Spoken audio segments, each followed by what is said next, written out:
Hi, everyone. If you could please take your seats, we're going to get started.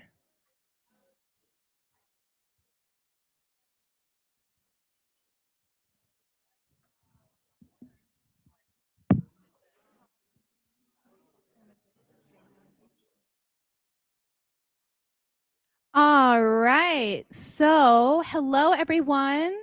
Thank you so much for sticking around. I know it has been a long day, but don't worry, we're coming to a close, and then we can go out and explore and have fun in the beautiful city of Los Angeles. And then, once again, good morning, afternoon, evening for those of you who are joining us online from all over the world. We're going to do this session a little bit differently because, of course, panelists have been speaking in the different sessions all day, and we really want to open this up more and hear from you. So, how we're going to lead this is we're going to have our lovely panelists introduce themselves, their respective organizations, talk a little bit about some of the youth led initiatives that they've been doing in their organizations for a few minutes. And then we want to hear from you. We want to hear your names, where you're from, what organizations you're representing, and we have some prompts that we would love for you to answer or for perhaps you to ask the audience or to ask us. But really, ultimately, we want to hear from you. So I'm going to quit blabbering and let's get going with the introductions. Hi, everyone. I'm Leah. I'm 16 years old from Toronto, Canada. My pronouns are she, her. I'm in my final year of high school, and I'll be studying sociology and maybe political science at the University of Toronto next year. A lot of my work surrounds gender equity and racial equity. I'm part of the IYC organizing team, and I also work with Plan International as one of their global youth ambassadors. And I also work on the Canadian Council of Young Feminists as an advisor to the Senate of Canada. So we work on some really fun stuff like advising the government of Canada on different policies that affect youth. And yeah, that's a little bit about me. Here we go. Hi, everyone. First of all, I just wanted to say amazing job to all the panelists today. You all are incredible and super inspiring. My name is Berman Schneider. I'm 24 years old. Pronouns are he, him, his. I'm a graduate student at the University of California, San Diego. Just finishing up my master's in international affairs with a regional track in Latin America and a specialization in international development and nonprofit management. My work has mainly been in the focus of water policy and energy policy. I've worked a lot in gender equity as well. Regarding my involvement with youth-led organizations, I've worked on a couple small projects at the University of California through their Future Global Leaders program. So I was an RA and a peer counselor for several years with them. I've also worked as an RA at my undergraduate organization at SDSU. But mainly throughout my time in undergrad and high school and graduate school, I've served as a mentor for younger students and just helping them pave the way for their futures as well. Hi, it's now time to toot my own horn. It is an honor to sit at the International Youth Conference where we gather to share our visions, our challenges, and our aspirations. My name is Yuvika, and I'm deeply privileged to participate in this regional session on North America. As I sit here, not just as an almost graduate ready to take on the world, but also as the outgoing president of the UNA, I'm filled with an overwhelming sense of pride and hope. Pride, because I've had the privilege to witness firsthand the indomitable spirit within the youth, a spirit that recognizes the advantages we have in North America while also advocating tirelessly for the UN missions worldwide. Hope, because I know that the torch we pass on today will illuminate paths for far beyond our own. I will have failed as president if I do not take the opportunity to recognize the efforts of my tireless team, whose actions speak louder than words. You can clap for yourself for a bit, I guess. Thank you. We volunteered with the LA Promise Fund, teaching young girls that their voices matter, their dreams are valid, and their potential is limitless. In alignment with SDG 15, Life on Land, we've rolled up our sleeves at Learning Gardens, understanding that our connection with nature is not just about sustainability, it's about survival. We've also engaged in vigorous debates on reforming the UNSC and the critical doctrine of responsibility to protect, showing that youth aren't just recipients of policy, we are the shapers of it. Our journey began in the corridors of power in Washington, D.C., and extended to the very heart of global diplomacy at the UN headquarters in New York. In these hallowed halls, we didn't just observe history, we actively worked to extend the UN's reach, influence, and impact. It fills me with immense pride to know that I stand among individuals who are not afraid to light the way, not just for themselves, but for millions across the globe. Now, what inspired us to focus on youth led initiatives? The answer is simple yet profound: potential. Young people aren't just the leaders of tomorrow, they are the innovators, disruptors, and change makers of today. The most rewarding aspect, watching a spark in someone's eyes turn into a blazing fire of determination. It's seeing a student who was once hesitant to speak now delivering a compelling argument at a UN debate. Of course, the path of youth led initiatives isn't without its hurdles. One significant challenge was skepticism, the notion that young people lack the experience of driving substantial change. We countered this by showcasing concrete results. Our Learning Garden project, tied to SDG 15, didn't just teach ecology, it reduced our community's carbon footprint. When critics said that global issues were too complex for youth, our debates displayed a nuanced understanding that silenced doubters.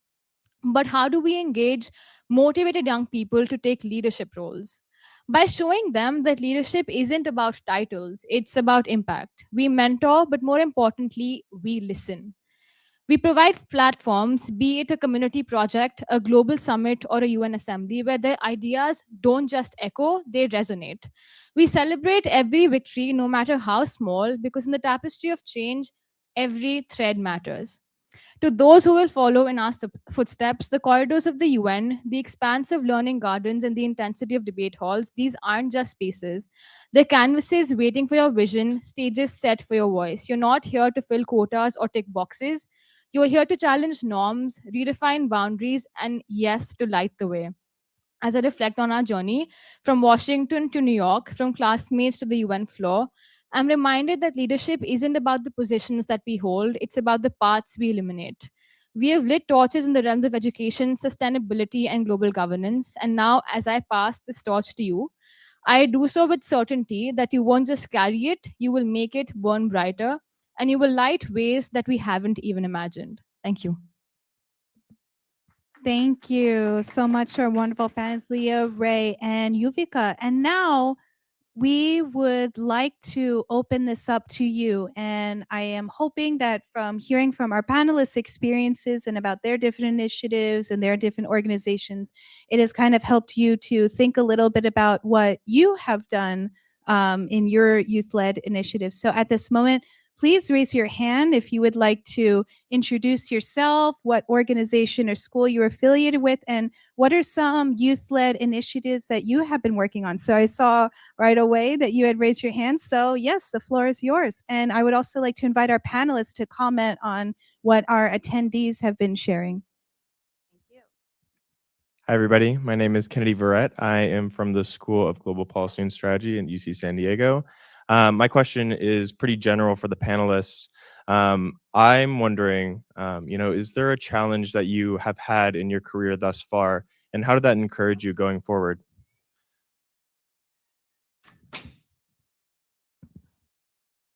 I can go ahead and answer. I think one of the biggest challenges for me in just, trying to complete a graduate degree and then also, trying to support myself financially, emotionally, physically, all of that is that you have to get very good at prioritizing. You have to get very good at multitasking as well. And, I think a lot of us here, like the reason why we're here is that we put a lot on our shoulders. We have very high expectations for ourselves, right?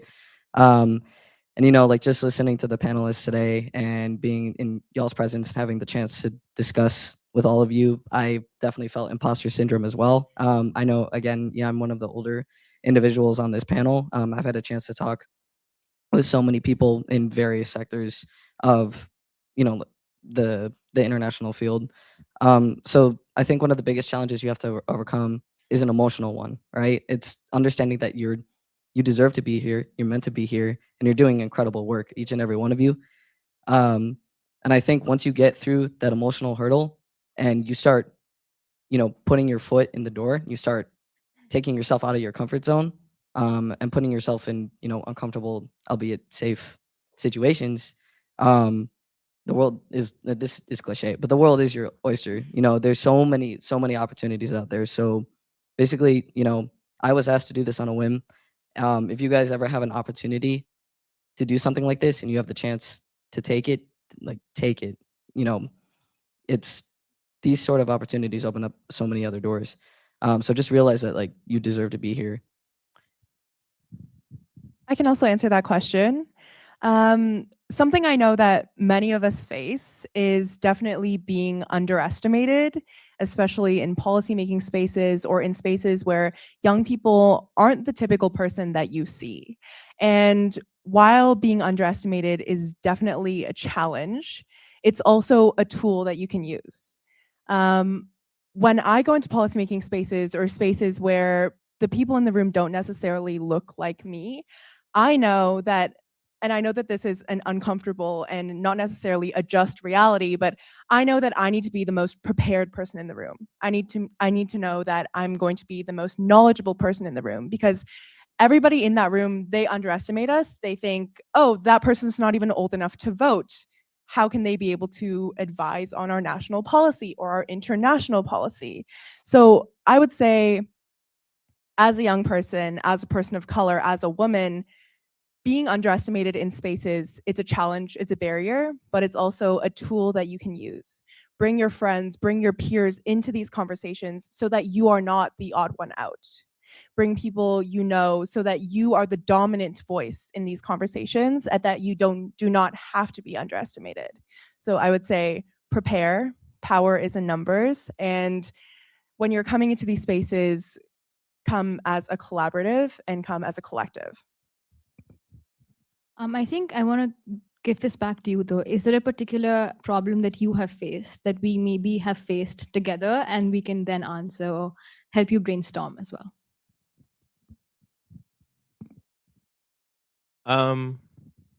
I think that specifically for me, at least, a big problem has been, just being a young face in this,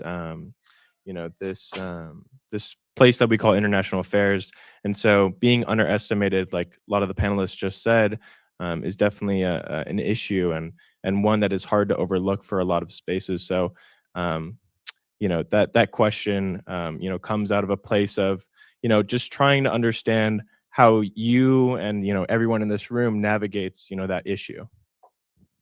Yeah, so I think for me in particular, I took on as president of the UNA when I didn't even know that the UNA existed.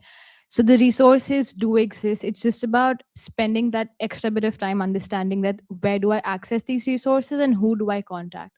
There's people everywhere who are willing to help you. You might be a young face. You might be, for me, I was an international student. So I don't particularly represent North America, even though I am representing North America now. It's about finding the people who have, like she said, similar faces to you, but also who realize that you come from different journeys. You will find the help that you need, and you will also always remember that you could be a young person, but we have the power to make change. The world is now ours, and we have been facing issues that nobody else has before. You face climate change very differently to the way that maybe my dad did, or my aunt did, or my uncle did, or my grandfather will ever. So you have a different voice because you have to tell people this is my story and this is how I want it answered, and this is how I want to write it myself.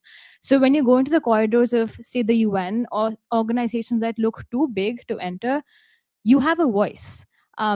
Take it and just run with it. You have to say that my voice matters, and this is why I matter as well, and nobody can take that away from me. My challenges are my own to write, and my solutions are my own to write as well, and figure out other people who are willing to do the same for you. Because just like you, there's so many other in this room who want to make a change and who might feel scared to make a change as well. It's about finding consensus and common ground in that fear as well.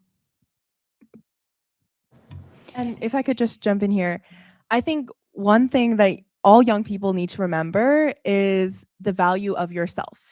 You may not have a PhD, you may not have decades of experience in this field, and in my case, you might not even have a high school degree.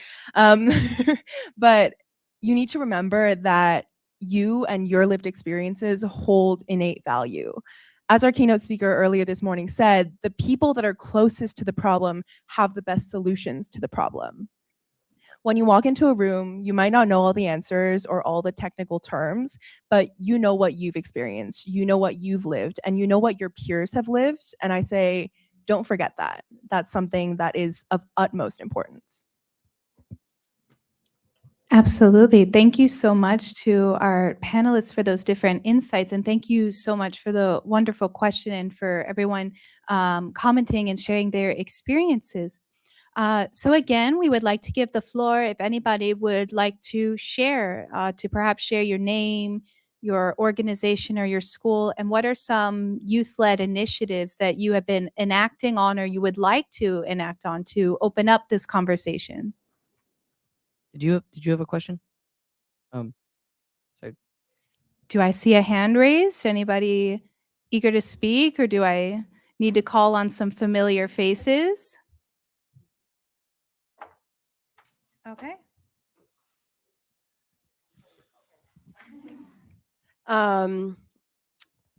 Well, where do I start? I'm involved in. What is your name? Oh, yes. Sorry. My name's Jacqueline, and I work for Helen Woodward Animal Center. It's a nonprofit animal rescue in San Diego. But outside of that experience, I actually volunteer with a Latina mentorship program called Hermanitas, and it's through this organization called Mana, and they're known throughout the United States, and there's different chapters in big cities. So I think I'm just kind of speaking out loud to say, like, there's places where not only youth can give back, but also, you know, as adults, you can give back to youth in a mentorship capability, especially that being with a community that you identify with. You know, being a mentorship for future Latinas is really meaningful. And I think it kind of gives me that feeling of fulfillment of something like a resource that I hadn't had before. So I think that this platform is great for everyone being here. You know, you've made one, you know, small but actually very big step, putting yourself out there. And I think there's a lot of different resources in your communities throughout North America. We're so lucky to be here. We're so blessed to have so many resources. And so yeah, just wanted to throw that out there, and thank you all for just being involved and speaking those words you speak. It's you know, it's dinner time, right? Thank you. Thank you, Jacqueline. I wanted to say I really resonate with what you just said, Jacqueline. You know, again, I've done my due time in education. I've, you know, been in the workforce, and it's really a privilege to be able to use, you know, your voice and your experience to mentor younger generations. I'm a transgender man. Jeez, it is dinner time. I transitioned a couple years ago, and you know, I've been using my platform in ways that, you know, I'm able to, the ways that are safe for me to do so. I know, you know, in the United States, there's a privilege in gaining access to gender affirming healthcare, mental health resources, stuff like that. In a lot of other countries where, you know, our delegates are from, or our delegates are listening in on, it's a lot harder. And I think, you know, like you said, volunteering in communities where, you know, you resonate with and you identify with is crucial. Being able to be an older voice in those communities that people can look up to is incredible. And like, just to share an anecdote, you know, a few years ago, I think I was around your age, I went to a panel at my undergraduate school, and there was a trans man who had gone through the same process. And, you know, I saw him up there, and I was like, that's amazing, you know, to see someone who was older, especially in my community, because you don't see a lot of trans people who are like, you know, past the age of 25 for some reason. That just the representation just isn't there. So I think it's very, very powerful. And it's really an honor to be able to stand here and speak with you and just converse with you all. Just if anybody, again, is, just figuring themselves out in any way, figuring out their identity, again, I want to reiterate that it is possible. You can be successful. And just, I think it's also very important in minority communities and disadvantaged communities to pay it forward, right? Again, I saw this guy several years ago realize that I wanted to do something similar. So just realize, whatever position you have a position of power, you have a position of influence. Utilize that the way that you can. I realize that sometimes the spaces aren't safe, so do it in your own, however you can, but it does make a difference. So again, thank you for sharing. Appreciate it.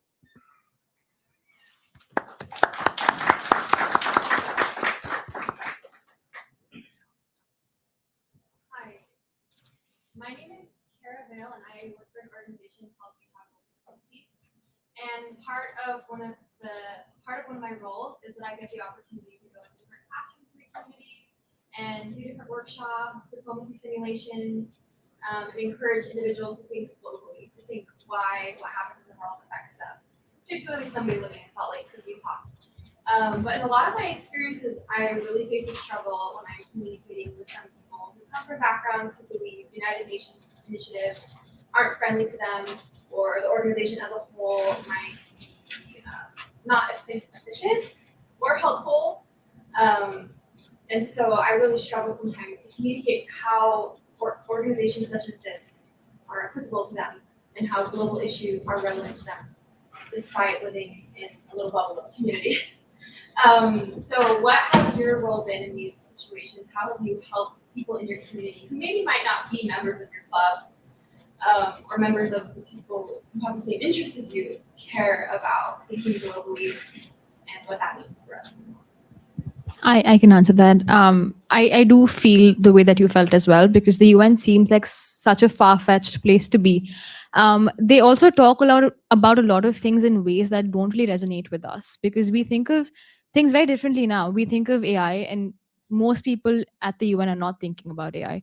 So it feels like they're talking about things that happened 30 years ago and will never affect us, and the things that do affect us, they're never talked about, which I guess is the case sometimes. But things like the Summit of the Future are evidence that this is changing now. So one of the things that has worked for us is just to bring people together and say, you may or may not believe in the UN, which is absolutely fine. Organizations such as these are widely contested, and a lot of people have different opinions about them as well. But what we collectively care about is our well-being, and the well-being of first our community and then the global community as well. Because some of the issues that I face sitting in a small town in India are the same issues that you face sitting in a big town in the US, for example. It's about finding common ground there, because in the end, it's all about bringing human experiences together. So you don't particularly have to advocate for what the UN is advocating at that point. You need to make the UN advocate for what you are advocating at that point.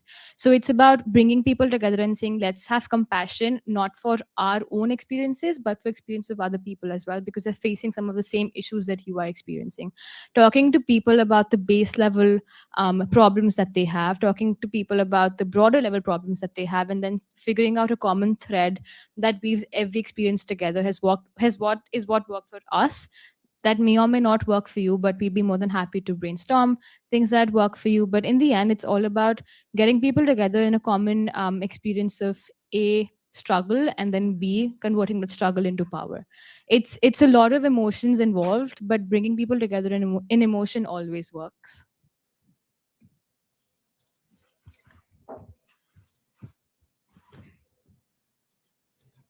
Should I stand? I don't. Stand, okay. yeah. Hi, everyone. My name is Lalo Velasco. I'm a third year here at UCLA. I'm with the UNA here. Okay, I think I got it now. Anyways, so again, my name is Lalo. I'm a third year here at UCLA. I'm studying political science, and I'm the incoming chief of staff of the UNA UCLA here. Outside of UNA, I'm also the sitting chair of the environmental caucus of the California Young Democrats. So And a lot of the work that I'm going to be focusing on is encouraging the party to keep advocating for more environmentally friendly policies as we fight climate change. Because in the next 20 years, we are going to lose the Arctic Circle. It's going to be completely melted, and the consequences of that are very dire. I don't need to tell any of you what that's going to look like. So I guess my overall point is to always look for avenues to get involved, no matter how small the avenue is. Like all of you showing up here today is just the first step, and meeting each other, finding out what we're all a part of, and see if you guys are even from the same part, same part of the world, same town or whatever, to actually connect and grow your movement. Yeah, I don't really have a question, really.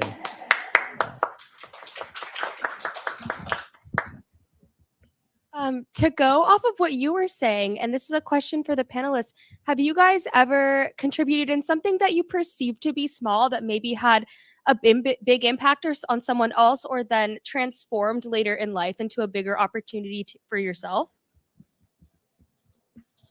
I could take that. I think my role as an RA, which started at SDSU, mainly, it was just because, to be quite frank, it was to secure housing at the time. Again, like I said, I was financially independent at a very young age. I think that's where my mentorship journey kind of began. I was able to form these connections with these undergraduate students just coming into college. Started pointing them in the direction of resources, whatever that might be. It was, I don't know, it was like extracurriculars or identity resources. And slowly, you build a rapport with these students. You get to know them on a more of a personal level. And at the end of my first year, I had multiple students just, come up to me and say that, they really appreciated the time that I spent with them and the individual relationships that we, fostered. I continued to do that throughout the rest of my undergraduate education. Then I had, the opportunity to do it in graduate school too. And I started working with international students. I worked with a couple dozen students from Japan, University of Tokyo. I started working with high schoolers over the summer. And really, I think I really resonated with that ability to be a resource and to be someone that they can go to for academic advice, professional advice, and emotional advice as well. So I think that, that sort of journey, which it started just so small, it started so simple, stemmed into something amazing.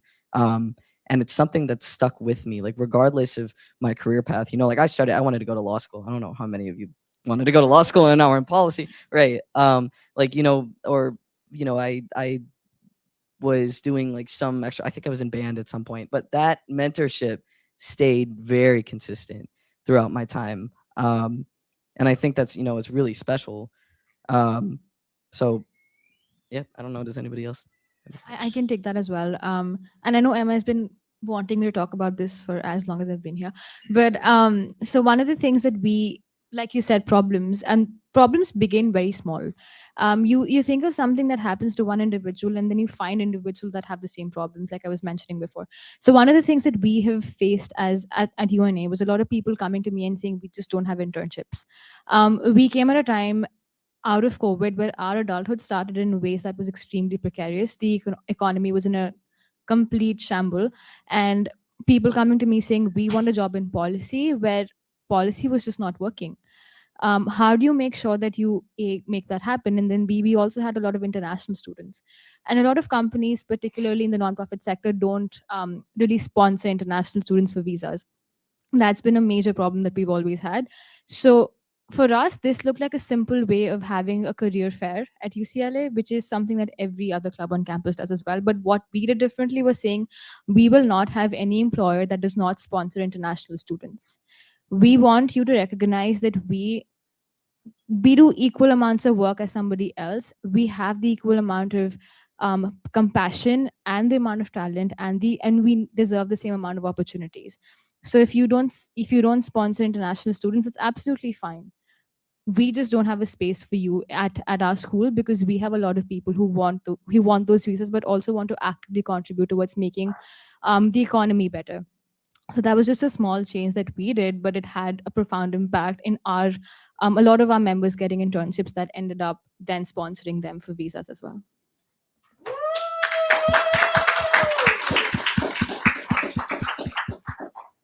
If I could also touch on that as well, my answer will not be nearly as inspirational as yours, but actually 2 roles that I have within my high school that I don't really talk about.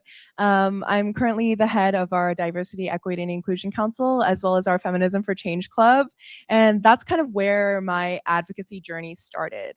When I was working in my school, I saw these problems that we tried to address from an institutional level, but we didn't exactly see the outcomes of our work or the positive effects of our work. And that kind of came from the fact that these are larger societal issues that need to be addressed.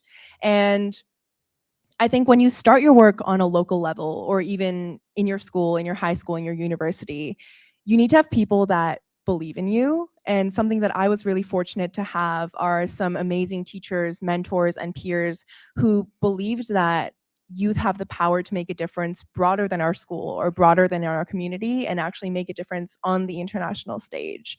So through that, I was able to kind of build my networks and access new opportunities like IYC, like at CCYF, and like at the UN. So I would say something that is super important when it comes to branching out just from your community is having a good network of people that believe in you and that believe in your power and that believe you can make a bigger impact on the world.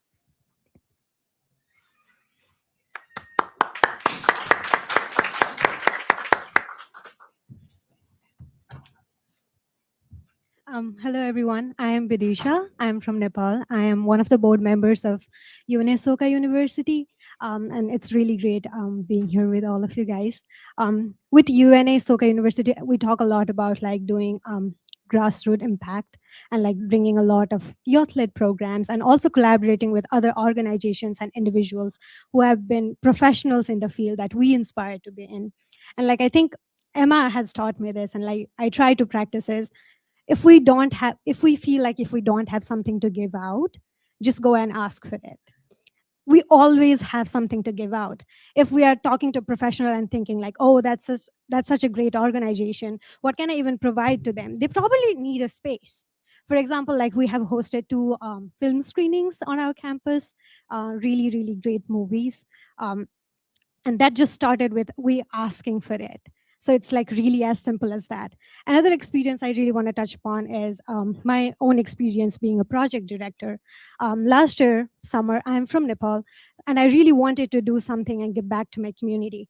Coming to United States is not a privilege everybody has, and I really want to recognize that. So going back home and like organizing a project where I could actually help women and children of Nepal to talk about inclusive education and making it accessible for them, and also talk about women who are victims of domestic violence and how we can help to rehabilitate that, and how we can bring them into policy making and decision making spaces has always been one of the biggest inspirations, passions in my life.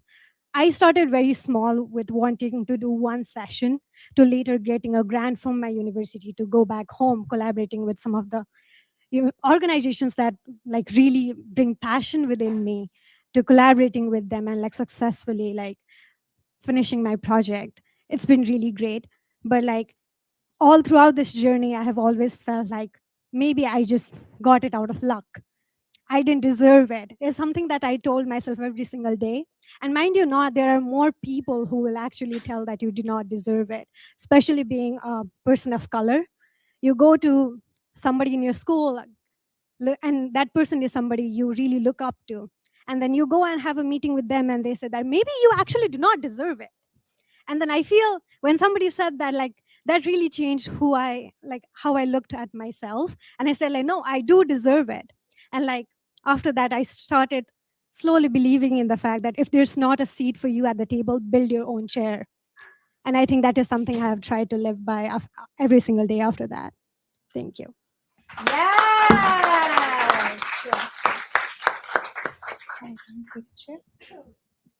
Good afternoon, everyone. My name is Haruka. I'm sophomore at Soka University of America, same as Berisha and Emma. And I don't know, like I wanted to ask some questions. Okay, so I'm the president of Student Movement for the Culture Peace Club, and culture peace is a concept introduced by United Nations in 1999. I forgot the like specific definition, but culture peace really values like our daily actions and like daily actions to contribute to peace building.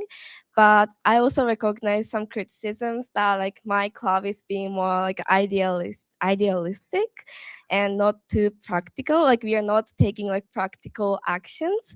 So that's why this summer I decided to do some volunteer activity in Myanmar refugee organization. So I'm so excited for that. But sorry, like I have so many things I want to talk here, but I feel like recently in current like educational system, like many people are kind of competing to get higher GPA or like competing to get like more prestigious college degree. And then I personally think that the purpose of education is not competing with others, but rather like learning how to cooperate with others.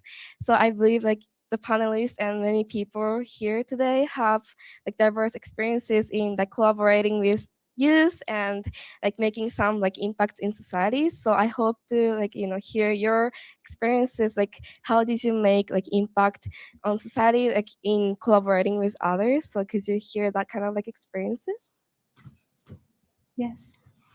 Thank you so much, Haruka, and also Bidisha for sharing those experiences. Panelists, would you like to comment? Yeah, so I think you asked a really great question. I'm going to respond with an anecdote, but first, an analogy that I heard at another panel that I was at a couple of years ago. This woman, she was talking about her experiences competing with others. And she brought up the story of a ladder, right? It's much easier to climb the ladder and help other people up each individual rung than it is to just cut the rung and then basically make it harder for yourself and the other people. So there's plenty of room for everybody to climb the ladder to reach the top at their own pace. You don't have to cut people down. I've gotten a lot farther collaborating with people and building relationships and friendships with people than I have by trying to compete with them. That being said, one of the latest projects that I just recently finished was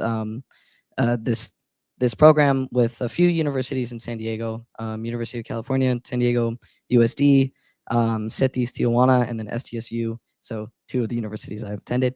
And it was a cross-border consulting program where we worked with the San Diego Association of Governments and the California Transportation Association to create this addendum for their 2021 border master plan, specifically regarding zero emission vehicle technology. It was a very strenuous program. It took 3 months. Anyone or anyone you might run into who like knew me at the time knew that I was like very much in over my head and very stressed all the time. But it was very gratifying. It was, we ended up writing this 100-page technical memorandum just detailing the benefits of ZEV technology, the the scope of what would need to occur for, California has a technology a lot more than Baja California. So we were focusing more on just incentivizing Baja California to invest in this technology, right? But anyway, the program itself taught me a very valuable lesson in being able to sit back and listen and observe.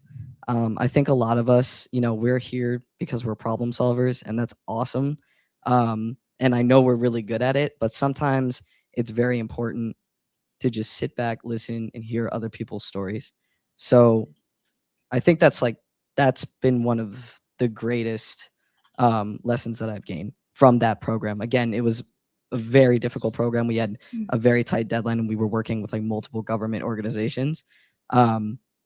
So hearing other people's stories, and then, at some point, it's like elevating those forward, but really just sitting back, listening, and then reacting is a great way to collaborate. I can add to that also. I think when it comes to collaboration, you are always going to hit roadblocks. For us, we had great collaborations with UNA Soka, but we also had some not so nice collaborations. But those will never weigh you down, because people who will collaborate with you will take you to heights that people who never wanted to collaborate you will only weigh you down. So in the end, it's up to you to figure out who in the world you can collaborate with and who will help you not only succeed yourself but also make a change in the world yourself. And for those who don't want to collaborate with you, it's absolutely fine. um, you choose your battle, but you also choose the person who you fight that battle with. And not everybody matches the battle that you want to fight. So, collaborating or not, you should always want to collaborate. But if somebody says no, you should never let that weigh you down, because there's always going to be a second person who says yes, or a third person who says yes. And for you, it's just about finding that right person that matches with your goal and is willing to help you succeed in your goal and succeed themselves as well while making a broader social impact. And if I could just add on to that, something you hear a lot in this work is networking, networking, networking. If you want to break in, you need to know people, right? But to that, I say, yes, you need to network, but you need to network with the right people. To be quite frank, if somebody is not in it to help you, or somebody is not in it to uplift others, they're not worth your time. I think networking is so important. Having a mentor is so important. Having a group of peers is so important. But if those people are only in it to use you to build up their career or to get new opportunities, it's not worth it. I think that in this work and in the pursuit of what we want to achieve, we all need to come together as a collective, and we need to all know that we have the same goal and we all want to make a difference. And in this work, there's no room for tearing each other down. So I would say, build your network, know your peers, know your mentors, but build it of the right people.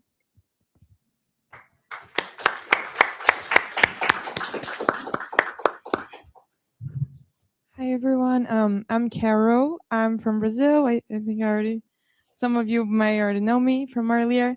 I am also part of UNA at Soka University. I'm the director of research and advocacy for our chapter.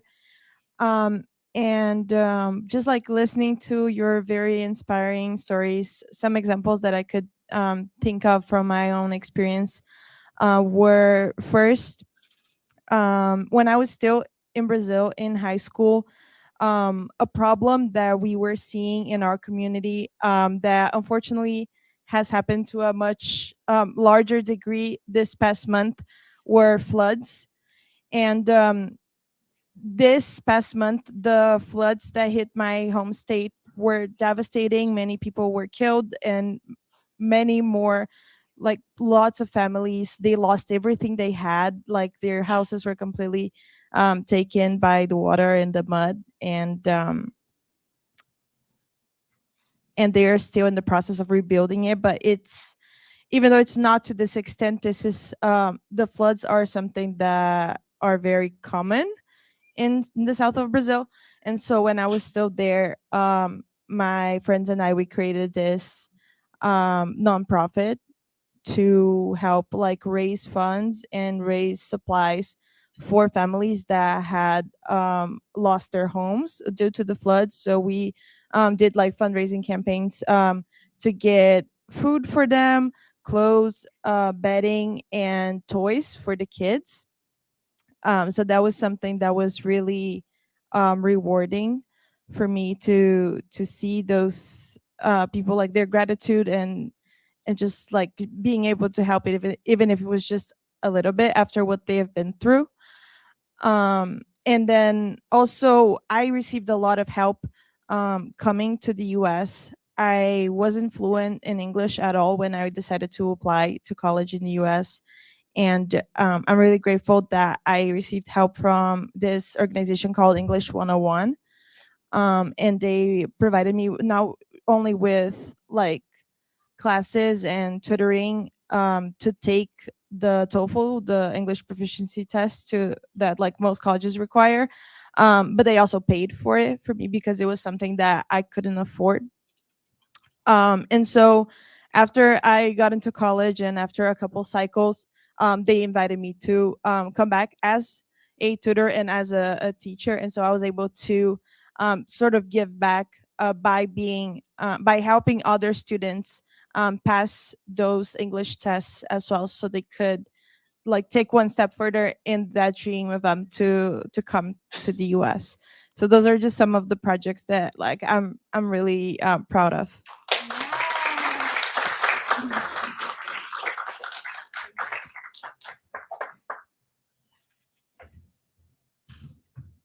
Anyone else like to share?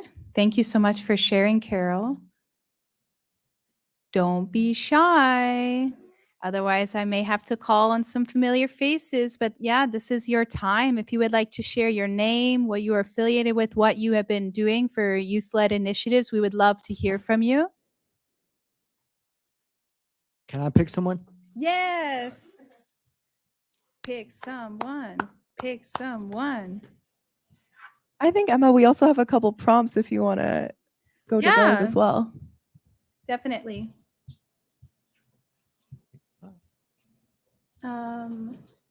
Sorry. Well, before you get to the prompt, we have a speaker here. Oh, let's go. Dun, dun, dun. Hi, guys. Yay. My name is Amanda Haley. I am currently about to start my MSW at Cal State LA for the Advanced Standing Program. And I am currently a homeless case manager for homeless services. So you work with a diverse community, basically, with a lot of different issues. In my undergrad, I did a lot of advocacy, a lot of different things with organizations. I was a president of a Black organization called Black Active Minds.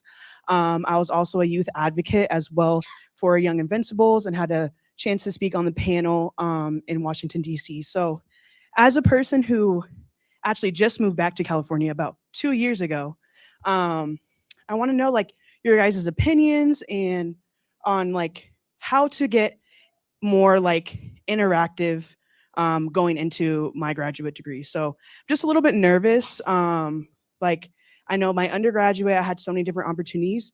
And for my graduate, I'm only gonna have 1 year. It's got a very fast program.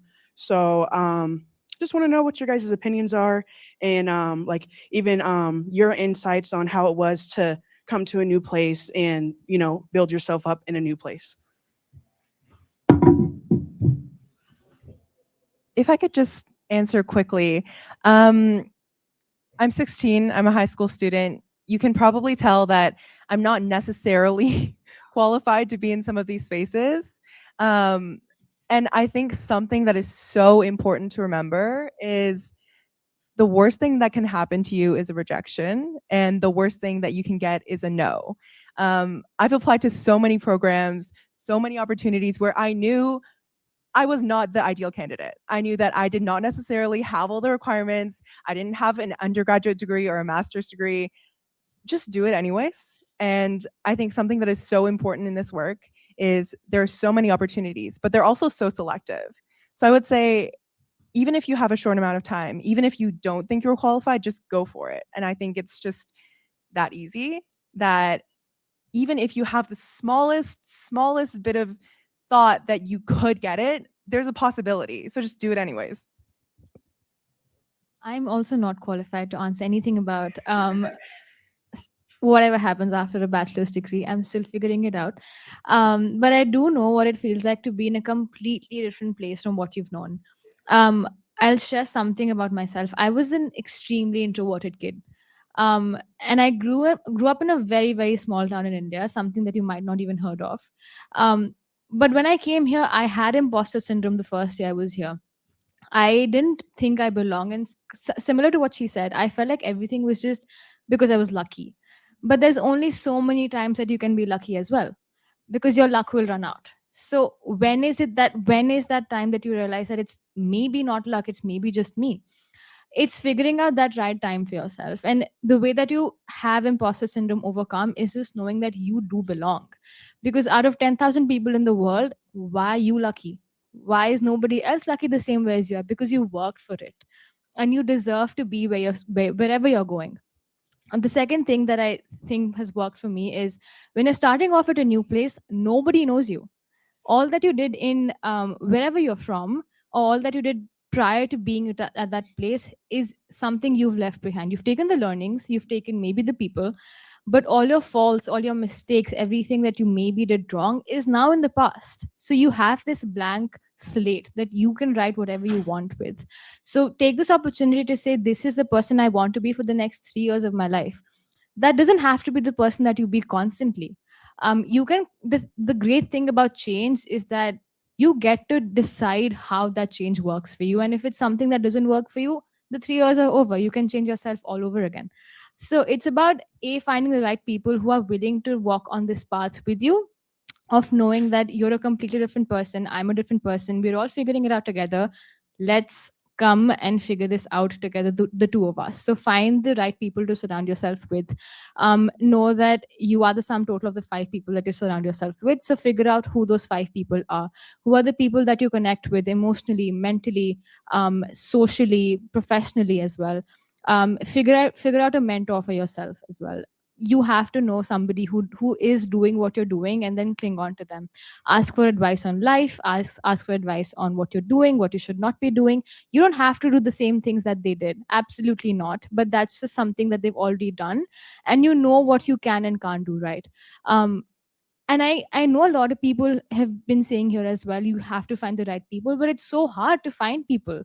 One of the things about UCLA is as well is it's such a big college that you're surrounded constantly by people, yet you're alone, right? That's something I felt when I was coming here. But in the end, it's just about putting yourself out there, as scary as it can be, because like she said, the worst thing that somebody can tell you is no. And it doesn't matter, because if there's already 50,000 people, you may or may not see the person ever again. So what they think about you is completely secondary to what you think about yourself. So find the courage to tell yourself, I matter. And I'm the best person that I can be. So once you do that, whether it's an undergrad degree, it's a grad degree, or it's just life in general, you will make your way through it, because you deserve to be here. You're the best person you can be every time, and you only have to progress from here. And just to quickly put in, applaud. Yes, please applaud. We have a hard stop at 6, so if the panelists would just like to make their final remarks, because I wanted to have time for a little surprise at the end. So if you could kindly conclude, please, for your wonderful thoughts. All right, real quick, because I believe, 2 weeks out from graduating, I may have some advice about graduate school. Hopefully by this point, y'all are definitely both right. You give really good advice. The difference with graduate school is that it's smaller, and that's honestly more beneficial, because you're not in a sea of people. You're in a group of people who have very niche interests, very similar to your own, who want to be there. Like with the bachelor's degree, it's kind of like a standard now that we kind of have to get that degree. But graduate school, honestly, the people that you meet are people that are going to stick with you for the rest of your life. I have a few friends here who are incredible, and they're very dear to my heart, and I know I'm going to continue to, have contact with them moving forward. They will definitely help get you through, but the resources and the connections that you make in grad school, they're a lot easier. The workload is harder, and it's going to challenge you, but it's going to challenge you in all the right ways. And the support system is a lot better. So I think by the end of it, for myself, I enjoyed grad school way more than I did undergrad. I think you're going to have a similar experience. I know it's scary, but like both of my panelists have said, my fellow panelists have said, it's, you're going to learn a lot very quickly, and it's going to be very beneficial. And again, everybody's new, everybody's scared. Yeah. Okay, Thank you last again. comment. We have 1 minute. If I could just give one final comment to end this panel.